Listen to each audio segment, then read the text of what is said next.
That's Randy from the Big Boys. And these are some unpublished photos that my wife took back when she was a youngin' in Austin.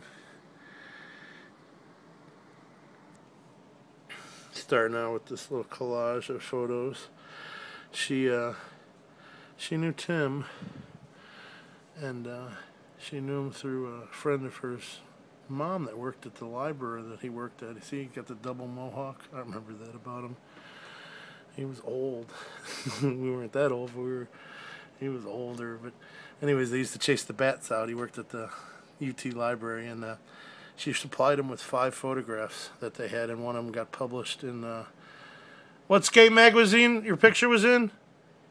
Thrasher? Thrasher. Yeah, so 10th anniversary Thrasher with the Big Boys. And that was her photograph of them. They didn't have any good photographs. She was like 12, 14, 15, 16 when she hung out.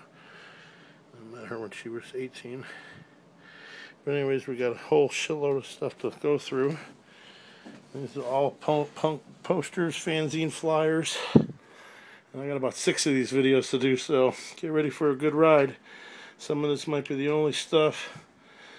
A friend of mine was friends with the Butthole Surfers and they did a pancake breakfast for them to raise money when they were going on their first European tour. Back in the day, because I was there. Anyways, and I wasn't as angry, but I was sure mean. Don't play with me. Anyways, so I had a lot of fun. I was there when Pogo went to slam dancing. It was cool. You know how slam dancing got started, or what they call the thrash or the mosh pit.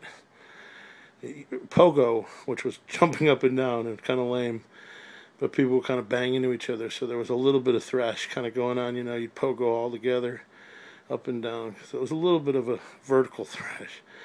But anyways, how it really got started was in Austin. There was a place called the Ritz. It was a real sleazy old.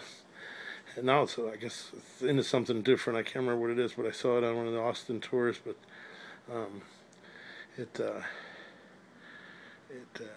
was a rundown old theater, and so they used to have shows there. Offenders, killer band. It was all young dudes, and they were like a real heavy bass thrash. I hope you're getting all this stuff. Some of this artwork is really great.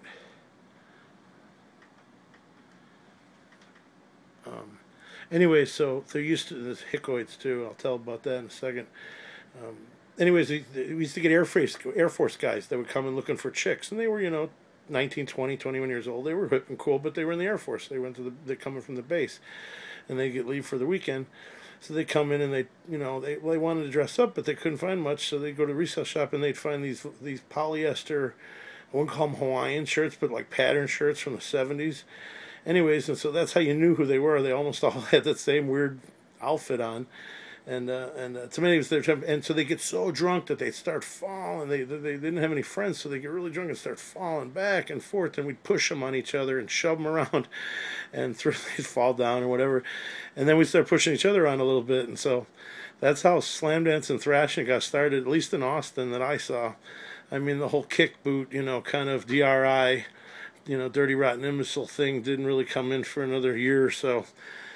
And again, I wasn't really around for when Pogo started, but I was there when Pogo ended, because I lived on a hippie commune, and one of their nephews came in from St. Louis, and he was like a real bad kid, and he was there on the hippie commune to straighten him out.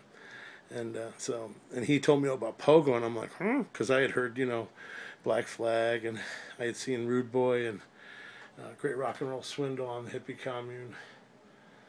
Some nice scratch acid posters. Some of this we might frame, and if we ever were to do the museum, the Boombox Museum, I'm sure we'll have a punk rock wall, because like I said, this is one of 6 videos. So, and then I'm going to probably get my M90 out when I've got a nice retractable linear track record player. So I'm going to hook up to my M90 and play some Big Boys and Dick's music while I kind of flash these things for a second, real nice with real well lit, in front. So be able to do a screen grab, because like I said, some of this stuff probably never one have known, no more existing, all gone kaput. But my old lady, she's a great saver. I remember that post. Was like, oh, that's raw.